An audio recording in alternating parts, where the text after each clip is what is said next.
ഞാൻ ഒരു സ്ഥലത്തും ഹെലികോപ്റ്റർ എടുത്ത് പഴയ മുഖ്യമന്ത്രി യാത്ര ചെയ്യുന്നതിനെ കുറിച്ച് ഞാൻ പരാതി പറഞ്ഞിട്ടില്ല. ഒന്ന് നിൽക്കേ. രണ്ട് നിങ്ങൾ വ്യാപകമായി പ്രചരിപ്പിച്ചു സോഷ്യൽ മീഡിയയിൽ കൂടി CPM നേതാക്കൾ ഞാൻ ഹെലികോപ്റ്റർ എടുത്തിട്ട് സ്വകാര്യ യാത്രയ്ക്കാണ് പോയതെന്ന് പറഞ്ഞു. ഞാൻ പോയത് നിങ്ങളോട് പറഞ്ഞുതരാം. ഞാൻ പോയത് ഒരു ഇൻവെസ്റ്റ്മെൻറ്റ് ഗ്രൂപ്പ് കൊച്ചിയിലുണ്ടായിരുന്നു കാണാൻ വേണ്ടിയിട്ട്. അവർ രാത്രി ഡിന്നർ മീറ്റിങ്ങിന് കാണാമെന്നാണ് പറഞ്ഞത്. അവർ തമിഴ്നാട് മുഖ്യമന്ത്രിയായിട്ട് കണ്ടതിന് ശേഷമാണ് കൊച്ചിയിൽ വന്നത്. ഞാൻ വന്ദേ ഭാരതിന് ബുക്ക് ചെയ്തിരുന്നു പോകാൻ. രാത്രി അവിടെ എത്തി അവരോട് സംസാരിക്കാൻ. അപ്പോൾ അവർക്ക് അത്യാവശ്യമായി സൺഡേക്ക് ഡൽഹിയിലേക്ക് തിരിച്ചു പോകണം എന്ന് പറഞ്ഞു. അവരെ അറിയിച്ച് അപ്പോൾ അതിനു മുമ്പ് അവരെ കാണണം. കാരണം തമിഴ്നാട് കൂടി അതിൽ ശ്രമിക്കുകയാണ് ആ ഇൻവെസ്റ്റ്മെൻറ്റിന് വേണ്ടിയിട്ട്. അവരെ തമിഴ്നാട് മുഖ്യമന്ത്രി കണ്ടിട്ടും ഞാൻ കാണാതെ പോയാൽ അതൊരു ബുദ്ധിമുട്ടാവുന്നത്, പിന്നീട് ഒരു ആക്ഷേപവും. അതുകൊണ്ടാണ് ഹെലികോപ്റ്റർ. പിന്നെ ഞാൻ ഹെലികോപ്റ്റർ ഉപയോഗിച്ചതിൽ ₹1 പോലും സർക്കാരിന് നഷ്ടം ഉണ്ടായിട്ടില്ല. ₹1 പോലും സർക്കാരിന് അധിക ചിലവുണ്ടായിട്ടില്ല. കാരണം കഴിഞ്ഞ ഗവൺമെൻറ് അടുത്ത സെപ്റ്റംബർ 19 വരെ ഈ ഹെലികോപ്റ്റർ വാടകയ്ക്ക് എടുത്തിട്ടിരിക്കുകയാണ്. ഗവൺമെൻറ് 5 മാസം വാടക കൊടുത്തിട്ടില്ല. ഒരു മാസം 80 ലക്ഷം രൂപ വെച്ച് 25 മണിക്കൂർ മിനിമം ഫ്ലൈ ചെയ്യണം. അത് ഫ്രീ ആണ്. 25 മണിക്കൂർ ഫ്ലൈ ചെയ്യണം മിനിമം. 25 മണിക്കൂർ അത് ഫ്രീ ആണ്. അത് ചെയ്തില്ലെങ്കിലും ഈ 80 ലക്ഷം രൂപ കൊടുക്കണം. ഞാൻ യാത്ര ചെയ്തുകൊണ്ട് സംസ്ഥാന സർക്കാരിന് ₹1 നഷ്ടം ഉണ്ടായിട്ടില്ല. ആകെ 3-4 മണിക്കൂറാണ്. കാരണം 2 മന്ത്രിമാർ വയനാട്ടിൽ പോയതും ഞാൻ വയനാട്ടിൽ പോയതും മാത്രമാണ് ഞങ്ങൾ ഈ ഗവൺമെൻറ് വന്നതിന് ശേഷം ഹെലികോപ്റ്റർ ഉപയോഗിച്ചേക്കണത്. ഞാൻ എൻ്റെ പാർട്ടി സമ്മേളനത്തിന് പോയിട്ടില്ല. മുഖ്യമന്ത്രി ആയിരുന്ന സമയത്ത് പിണറായി വിജയൻ പാർട്ടി സമ്മേളനത്തിൽ പങ്കെടുക്കാൻ ഹെലികോപ്റ്റർ ഉപയോഗിച്ചിട്ട് അത് ഈ ഡിസാസ്റ്റർ മാനേജ്മെൻറ്റിൻ്റെ ഫണ്ടിൽ നിന്ന് ആ പൈസ കൊടുത്തിട്ടുണ്ട്. എന്നെ കൊണ്ട് ആ ചരിത്രം ഒന്നും പറയിപ്പിക്കരുത്. അദ്ദേഹം നടത്തിയ യാത്രകളൊന്നും പറയരുത്. ഞങ്ങൾ ഒരു സ്വകാര്യ യാത്രയും നടത്തിയിട്ടില്ല. അത് റിപ്പോർട്ട് ചെയ്തിട്ടുണ്ട്. നിങ്ങൾ തന്നെ ചില മാധ്യമങ്ങൾ അന്ന് റിപ്പോർട്ട് ചെയ്തിട്ടുണ്ട്. ഞാനൊരു പാർട്ടി സമ്മേളനത്തിനും ഞാൻ പോയിട്ടില്ല. ഞാൻ ഔദ്യോഗികമായ ലെറ്റ് മീ കംപ്ലീറ്റ് ഔദ്യോഗികമായ ആവശ്യത്തിന് തന്നെയാണ് പോയത്. സംസ്ഥാനത്തിന് ഗുണപരമായ ഒരു കാര്യത്തിനാണ് പോയത്. ₹1 ഈ സർക്കാരിന് അതുകൊണ്ട് നഷ്ടമുണ്ടായിട്ടില്ല. ₹1 വെറുതെ വാടകയ്ക്ക് എടുത്ത് മാസം 80 ലക്ഷം രൂപ കൊടുത്തിരിക്കുന്ന സാധനമാണ് ഉപയോഗിച്ചത്. ഞാൻ പറയട്ടെ, അങ്ങ് സംസാരിക്കല്ലേ പ്ലീസ്.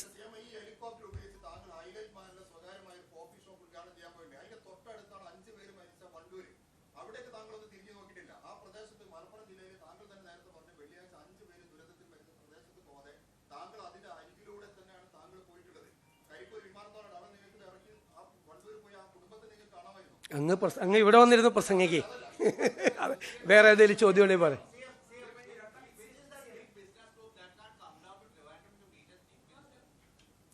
ഇനിയിപ്പോൾ അവരുടെ പേര് പറഞ്ഞിട്ട് അതുകൂടി ഇല്ലാതാക്കാൻ വേണ്ടിയിട്ടുള്ള ശ്രമമാണ്.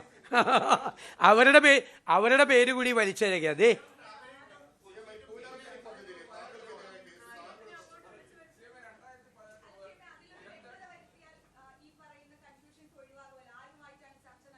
അതെന്തിനാ ഞാൻ നിങ്ങളോട് പറയേണ്ട ആവശ്യം? അതിൻ്റെ അത് തീരുമാനം ഉണ്ടാകുമ്പോൾ നിങ്ങളോട് പറയാം. മനസ്സിലായി? ഞാൻ അവരെയും കൂടി വലിച്ചയച്ച് അതുകൂടി ഇല്ലാതാക്കാനുള്ള ശ്രമം നടത്തല്ലേ? ചോദിക്കും.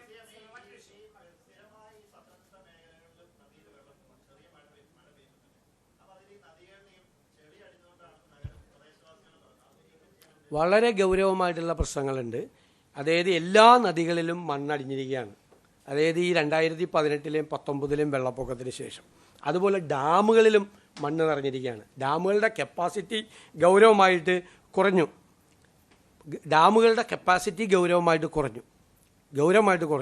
എന്ന് വെച്ച് കഴിഞ്ഞാൽ ഈ മണലാണ് അതിൻ്റെ അകത്ത് കിടക്കുന്നത്. അപ്പോൾ ഡാമുകൾ ഡീസിൽറ്റ് ചെയ്യാനും നദികളിലെ മണൽ മാറാനും വേണ്ടിയിട്ടുള്ളത് ഞങ്ങൾ കഴിഞ്ഞ ദിവസം മീറ്റിംഗ് കൂടിയായിരുന്നു.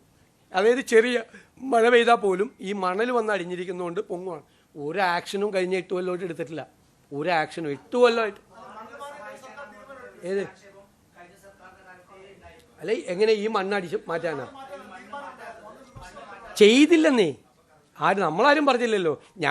ഞാൻ തന്നെ ഡിമാൻഡ് ചെയ്തിട്ടുണ്ട് അസംബ്ലിയിൽ മണ്ണ് മാറ്റണം. കാരണം ഞാൻ സാൻഡ്വിച്ചറായിട്ടാണ് കിടക്കുന്നത്. പറവൂർ കോൺസ്റ്റിറ്റ്യുവൻസി പോലും 2 സ്ഥലത്തും പെരിയാറാണ്. ഒരു ചെറിയ മഴ പെയ്താൽ അപ്പോൾ വെള്ളം പൊങ്ങും. കാരണം ഈ മണ്ണ് അന്ന് വന്ന് അടിഞ്ഞ മണ്ണ് മാറ്റിയേ മതിയാവും. ഞങ്ങൾ മാറ്റാനുള്ള തീരുമാനം എടുത്തിട്ടുണ്ട്. അതിൻ്റെ നടപടിക്രമങ്ങളുമായിട്ട് പോകും. അതുപോലെ ഡാമുകൾ ഡീസിൽറ്റ് ചെയ്യുകയും ചെയ്യും. ഈ പുഴയിൽ വന്നടിഞ്ഞിരിക്കുന്ന മണ്ണുകൾ മാറ്റുകയും ചെയ്യും.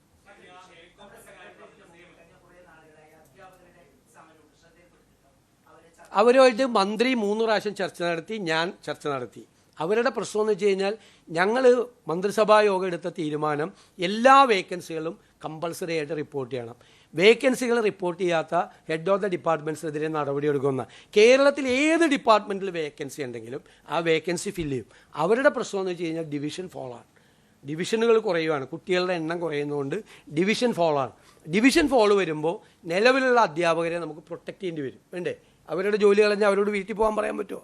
നിലവിലുള്ള അധ്യാപകർ 10-20 കൊല്ലമൊക്കെ ആയിട്ട് വർക്ക് ചെയ്യുന്ന അധ്യാപകരെ നമ്മൾ പ്രൊട്ടക്റ്റ് ചെയ്യണം. പ്രൊട്ടക്റ്റ് ചെയ്യുമ്പോൾ ഈ ലിസ്റ്റിൽ നിന്ന് ആളെ എടുക്കാൻ പറ്റാത്ത സ്ഥിതി വരും. അപ്പോൾ അവരുടെ ഡിമാൻഡ് ഇപ്പോൾ മുതലല്ല, കുറേ നാളുകളായിട്ട് അവരുടെ ഡിമാൻഡ് വിദ്യാർത്ഥി അധ്യാപക റേഷ്യോ കുറയ്ക്കണമെന്നാണ്. അപ്പം ഞങ്ങളുടെ മുമ്പിൽ വന്നു കഴിഞ്ഞപ്പോൾ ഞങ്ങൾ പറഞ്ഞു ഞങ്ങൾക്കൊരു 2 മാസം സമയം തരണം, ഞങ്ങളൊന്ന് പഠിക്കട്ടെ. കാരണം ഇതിൻ്റെ ഒരു ഫിനാൻഷ്യൽ ഇംപ്ലിക്കേഷൻ എന്ന് പറഞ്ഞാൽ അറിയാമല്ലോ. ഇപ്പോൾ ഗവൺമെൻറ് സെക്ടർ മാത്രമല്ല, അധ്യാപകരുടെ അനുപാതം വർദ്ധിച്ചാൽ അധ്യാപകരുടെ എണ്ണം ഭയങ്കരമായി വർദ്ധിക്കും. സംസ്ഥാനത്തിലുണ്ടാകുന്ന സാമ്പത്തിക ബാധ്യത എത്രയാണെന്ന് തിട്ടപ്പെടുത്തണം. മാത്രമല്ല, ഗവൺമെൻറ് സെക്ടറിൽ ചെയ്താൽ ഉടനെ ഈ എയ്ഡഡ് സെക്ടറിലേയും വരും. എയ്ഡഡ് സെക്ടറിൽ ഇതേ പ്രശ്നം വരും. എയ്ഡഡ് സെക്ടറിലെ അധ്യാപകരെ അവിടെ പ്രൊട്ടക്റ്റ് ചെയ്യുകയാണ്, അവിടെയും ഈ ആളുകളെ അഡ്ജസ്റ്റ് ചെയ്യാൻ പറ്റാത്ത സ്ഥിതി വരും. അപ്പം ഞങ്ങൾക്കൊന്ന് പഠിക്കാനുള്ള സമയം വേണം എന്ന് ഞാൻ വിളിച്ച് ചർച്ച ചെയ്തിരുന്നു. മന്ത്രി 3-4 പ്രാവശ്യം ചർച്ച ചെയ്തിരുന്നു. പക്ഷേ അവർ സമരം പിൻവലിക്കാൻ തയ്യാറായില്ല. സമരം ചെയ്യാൻ അവർക്ക് സ്വാതന്ത്ര്യമുണ്ട്. ഇനിയും ഞങ്ങൾ അവരുമായിട്ട് ചർച്ച ചെയ്യും.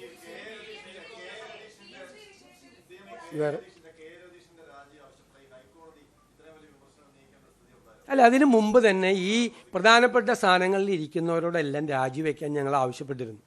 എല്ലാവരോടും ആവശ്യപ്പെട്ടിരുന്നു രാജിവെക്കാൻ. നേരത്തെ തന്നെ ഒരു സർക്കുലർ പോയിരുന്നു, രാജിവെച്ചില്ല. ഇപ്പോൾ രാജി തന്നിട്ടുണ്ട്.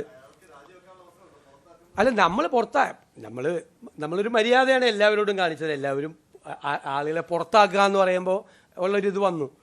ഇത് ഹൈക്കോടതി നമ്മുടെ ഈ പ്രോസിക്യൂഷൻ സാങ്ഷനിലുള്ള നമ്മുടെ അനുമതി ഹൈക്കോടതിയിൽ പെൻഡിങ് ആണ്. നമ്മൾ കൊടുത്തു അനുമതി, ഹൈക്കോടതി ഒരു തീരുമാനം എടുത്തോട്ടെ എന്ന് പറഞ്ഞു. അതിന് മുമ്പ് തന്നെ ഇപ്പോൾ ആ പരാമർശം വന്നപ്പോൾ തന്നെ നമ്മൾ രാജിവെക്കാൻ ആവശ്യപ്പെട്ടു. അദ്ദേഹം രാജിയും വെച്ചു. ഒരു ആശയക്കുഴപ്പമില്ല. അതിനൊരു ക്യാബിനറ്റ് സബ് കമ്മിറ്റി രൂപീകരിച്ചിരിക്കുകയാണ്. ആ ക്യാബിനറ്റ് നിങ്ങൾ കൊടുത്ത വാർത്തയാണ്, ഒരു തർക്കമില്ല. ക്യാബിനറ്റ് സബ് കമ്മിറ്റി അത് പരിശോധിച്ച് അതിന് റെക്കമെൻഡ് ചെയ്യും.